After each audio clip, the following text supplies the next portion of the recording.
All right, you may remember this story after Hurricane Katrina, a true act of heroism about a man commandeering a school bus to rescue people from flooding. Yeah, truly amazing. And WDS reporter Shay O'Connor has that story of Jabbar Gibson and where he is now. It's a story you'll see only on 6.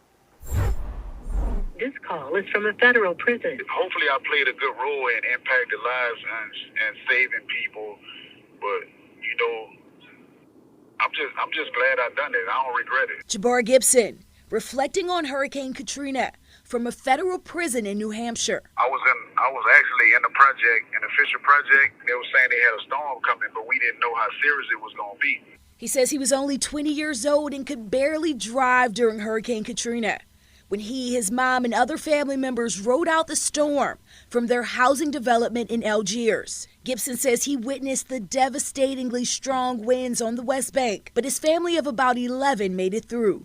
We rode it out, but we didn't have nowhere to go. We only had one car, so I couldn't really take everybody with me like my family and them. With heat rising and not a lot of food supply, Gibson says he found out about school buses near the levee. The plan was to get his entire family out of the city, but then he saw others in need walking along US 90 and over the CCC and decided to pick them up too. Basically, people walking from off the East Bank. You had people I was picking up all on the side of the road along the ride, including the people that was in my housing project. It was all together. It was like 73 people on the bus. We was packed up on it. That was one of the first buses from New Orleans to make it to the Astrodome in Houston, where storm victims from our city were being given assistance. It's why years later, he is still regarded a hero by the many people he helped.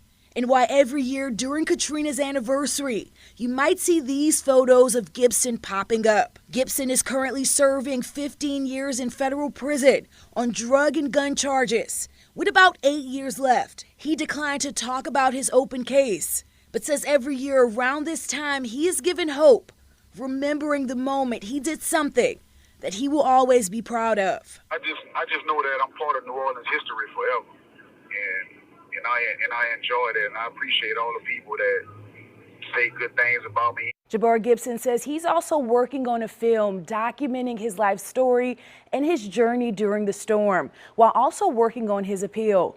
Reporting from studio, Shay O'Connor, WDSU News.